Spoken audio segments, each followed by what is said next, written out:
the amount of money and resources being funneled into just trying to capture our attention today is absolutely absurd.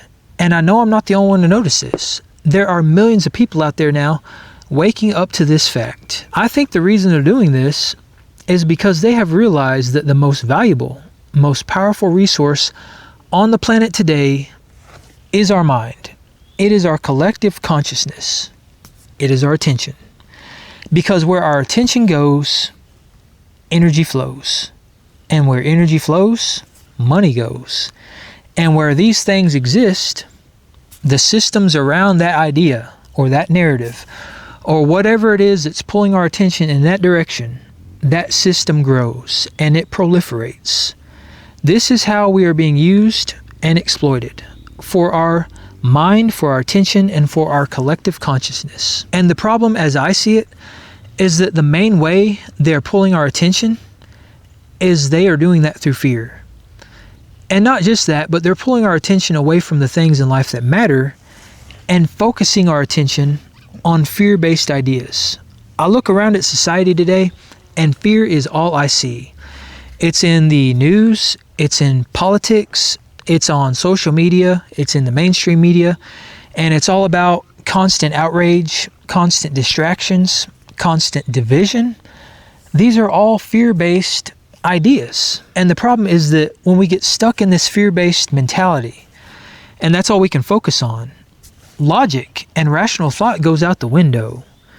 Instead of thinking about collective potential and long-term possibilities, we react. We get stuck in a perpetual state of continual and constant reaction.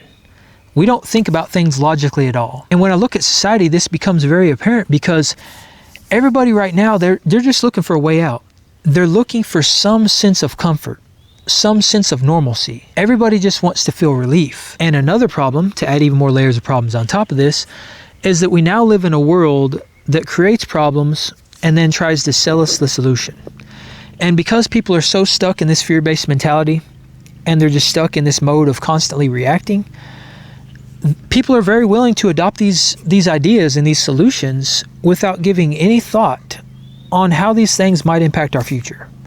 And that's a big problem because I would say that in a lot of cases, especially today, some of these solutions are basically Trojan horses. And when people blindly adopt these things, that is essentially us opening the gates to our kingdom and allowing that horse to walk right in. And there's something else that ties into this. And I've been going back and forth with myself on whether or not I was even going to bring this up.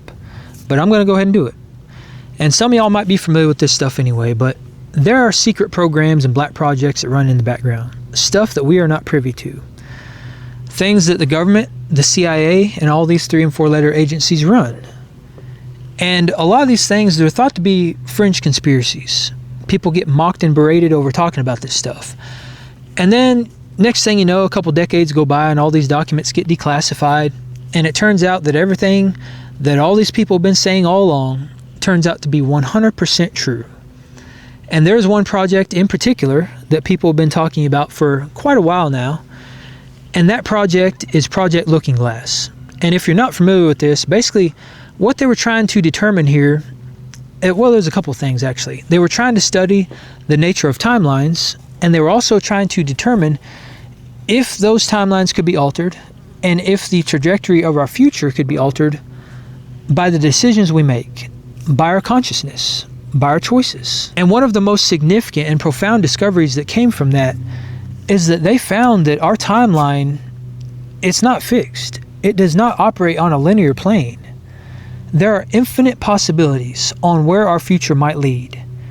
And they discovered that our future and the trajectory of our timeline is 100% influenced by our collective consciousness, by the choices and the decisions we make. And a really simple way to think about this is to imagine a doorway. Every time an individual person makes a choice, they're walking through a doorway on a microscopic branch on the timeline.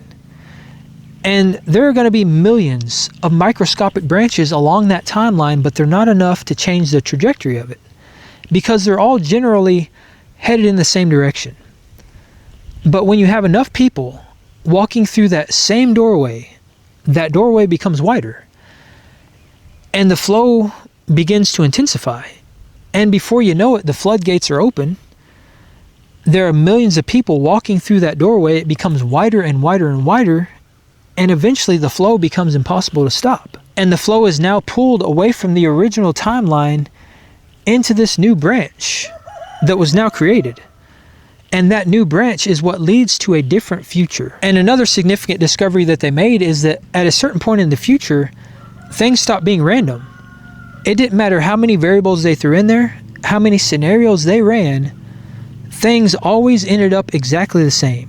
They all led to the same outcome. And after running these simulations over and over and over again and studying them, the general consensus was that they were basically predicting the end of the world. But when I look at that, I see something different. What I see when I look at that is the fact that we, as a collective society, are inevitable. We are eventually going to reach the point where everybody wakes up.